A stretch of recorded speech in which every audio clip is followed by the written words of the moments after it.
تاروں بھری رات ہے، ستارے آسمان کے دامن میں چمک رہے ہیں، ستارے آسمان کے دامن میں ٹمٹما رہے ہیں، ستارے آسمان کے دامن میں جگمگا رہے ہیں، ستارے آسمان کے دامن میں ایک دوسرے کے ساتھ کھیل رہے ہیں، ستارے آسمان کی خوبصورتی کو بڑھا رہے ہیں۔ یوں لگتا ہے کہ جس طرح آسمان ستاروں والی چادر پہن کر سامنے آ گیا ہے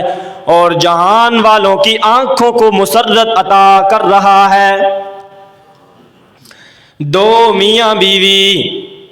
اپنے صحن کے اندر، آنگن کے اندر، گھر کے اندر بیٹھے ہوئے ہیں۔ پیدا کرنے والے رب کی قسم ہے، اس جوڑی کے بعد اس کائنات نے ایسی جوڑی نہیں دیکھی۔ میاں کا نام محمد الرسول اللہ ہے، بیوی کا نام عائشہ صدیقہ طیبہ طاہرہ رضی اللہ تعالی عنہا ہے۔ بیوی کے دل میں سوال آیا، اللہ کے پیغمبر، یہ جو آسمان کی خوبصورتی بڑھانے والے ستارے ہیں، ان کی تعداد کتنی ہے؟ اللہ کے پیغمبر نے جواب دیا، عائشہ واللہ عالم انا لا ادری، اللہ بہتر جانتا ہے، میں نہیں جانتا۔ بیوی نے دوسرا سوال کیا، اللہ کے محبوب یہ بتائیے، یہ جو ستارے ہیں ان سے زیادہ نیکیاں کس کی ہیں؟ یہ جو آپ کے صحابہ اکرام ہیں، یہ جو آپ کی جماعت ہے، یہ جو آپ کی امت ہے، ان سارے کے سارے آپ کے یاروں میں سے، سارے کے سارے حبداروں میں سے، سارے کے سارے ستاروں میں سے، سارے کے سارے جانثاروں میں سے، ساری کی ساری امت میں سے سب سے زیادہ نیکیاں کس کی ہیں؟ اللہ کے پیغمبر نے حضرت عائشہ صدیقہ رضی اللہ تعالی عنہا کا یہ سوال سن کر فرمایا، عائشہ ایک بندہ میری امت میں سے ایسا بھی ہے جس کی نیکیاں ان ستاروں سے بھی زیادہ ہیں۔ حضرت عائشہ تجسس میں ہوئی، حیران ہوئی کہ وہ بندہ کون ہے۔ اللہ کے پیغمبر نے فرمایا، عائشہ اس بندے کا نام عمر بن خطاب ہے۔ ہر ماں باپ کے بیٹے چاہتے ہیں ہمارے ماں باپ کو عظمت ملے، ہمارے ماں باپ کو مقام ملے، ہمارے ماں باپ کی عزتیں ہوں، ہمارے ماں باپ کا مقام پوری دنیا پر بلند ہو۔ جب عائشہ نے سنا کہ عمر بن خطاب کی نیکیاں ستاروں سے بھی زیادہ ہیں، پریشان ہو گئیں۔ اللہ کے پیغمبر نے دیکھا، چونکہ اللہ کے پیغمبر حضرت عائشہ کے چہرے کے خد و خال کو سمجھ گئے تھے، چہرہ شناس پیغمبر تھا ہمارا۔ کہتے ہیں، عائشہ میرا جواب سن کر تیرے چہرے پر خوشی نہیں آئی؟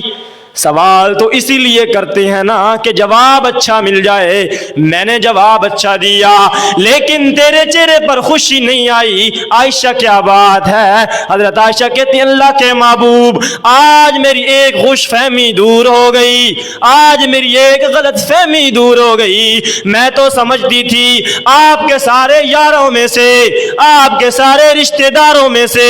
آپ کے سارے حبداروں میں سے، آپ کے سارے جانثاروں میں سے میرے باپ کی نیکیاں زیادہ ہوں گی، ان کا مقام بلند ہوگا، لیکن آپ نے تو فاروق اعظم کا نام لیا ہے کہ ان کی نیکیاں زیادہ ہیں، اسی لیے میں خاموش ہو گئی۔ اللہ کے پیغمبر نے فرمایا، میرے بھائیوں میرا جملہ نوٹ کر لیجئے گا، اللہ کے پیغمبر نے فرمایا، عائشہ میرا جواب غلط نہیں ہے، تیرا سوال ہی الٹا تھا، تو نے جو سوال کیا تھا نا اس کا جواب یہی بنتا تھا جو میں نے دیا۔ اگر تو سوال یہ کرتی نا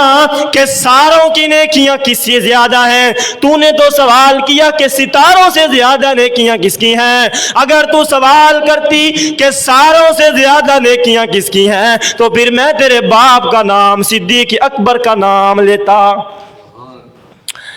تو نے سوال جو کیا اس کے مطابق جواب یہی بنتا تھا، میں نے دے دیا۔ کتنا بڑا جملہ ہے۔ اگر عائشہ تو یہ سوال کرتی نا کہ ساروں سے زیادہ نیکیاں کس کی ہیں، پھر سن، اعلان محمد سے سن، بیان محمد سے سن، وجدان محمد سے سن، اعلان محمد سے سن، زبان محمد سے سن، عمر کی ساری عمر کی نیکیاں، جملہ نہیں سمجھا آپ نے، عمر کی ساری عمر کی نیکیاں، عمر کی ساری زندگی کی نمازیں، عمر کی ساری زندگی کی زکاتیں، عمر کی ساری زندگی کی حجیں، عمر کی ساری زندگی کی نیکیاں ایک پلڑے میں رکھی جائیں، دوسرے پلڑے میں صدیق اکبر کی نیکیاں نہیں بلکہ ایک نیکی وہ غار کی خلوتوں میں جو صدیق نے میرے ساتھ دن گزارے تھے، وہ دن بڑے خوبصورت، وہ رات کی خلوتوں میں صدیق نے جو میرے ساتھ راتوں کی تنہائی میں سفر کیا تھا عائشہ، وہ سفر بڑا خوبصورت، اگر اس رات کی اس ایک نیکی کو ایک پلڑے کے اندر رکھا جائے، دوسرے پلڑے میں تیرے فاروق اعظم کی ساری زندگی کی ریاضت، ساری زندگی کی عبادت، ساری زندگی کی مروت، ساری زندگی کی ریاضت اور عبادت رکھی جائے، فاروق اعظم کی نیکیوں والا پلڑا اٹھ جائے گا، صدیق اکبر کی نیکی والا پلڑا نیچے جھک جائے گا۔ اگر تو یہ پوچھتی کہ ساروں سے زیادہ نیکیاں کس کی ہیں، پھر تیرے باپ کا نام آتا ہے عائشہ، تیرے باپ کی وہ ایک رات والی نیکی اس کا مقابلہ پوری دنیا نہیں کر سکتی۔ یہی بات ہے فاروق اعظم رضی اللہ تعالیٰ عنہ کبھی کبھی کہا کرتے تھے، صدیق میری زندگی کی نیکیاں لے لو، میری زندگی کا سارا مقام لے لو، وہ غریبوں کی مدد کرنا بھی لے لو، وہ اللہ کے سامنے سجدے کرنا بھی لے لو، وہ راتوں کو اٹھ اٹھ کر تہجد کے لیے نمازیں پڑھنا بھی لے لو، ساری زندگی کی نیکیاں لے لو، صدیق ایک رات والی نیکی مجھے دے دو، وہ جو تو نے 3 راتیں اور 3 دن اللہ کے پیغمبر کے ساتھ غار کی تنہائیوں میں گزارے تھے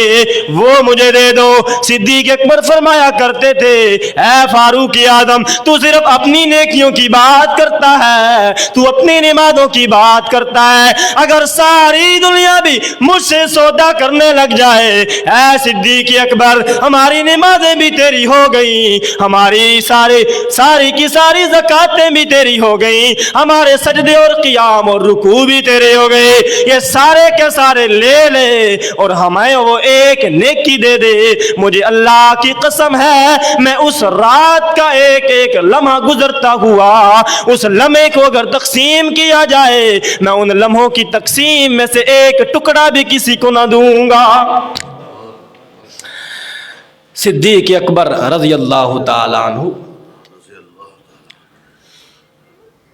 کتنا جملہ بڑا کہا اللہ کے پیغمبر نے، عمر کی ساری عمر ایک طرف،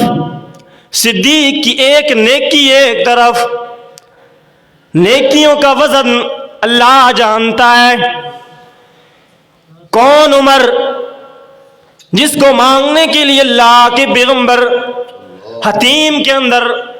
اپنا دامن اللہ کے سامنے پھیلاتے نظر آتے ہیں، جس کو مانگنے کے لیے راتوں کی تنہائی میں خالق کے سامنے روتے ہیں، خالق اسلام کو عمر کی ضرورت ہے، اسلام کو عمر عطا فرما دے۔ حالانکہ اسلام کی سب کو ضرورت تھی، صدیق اکبر کو اسلام کی ضرورت، علی المرتضیٰ کو اسلام کی ضرورت، لیکن آج اللہ کے پیغمبر نے دعائیں مانگ کے یہ ثابت کر دیا کہ آج اسلام کو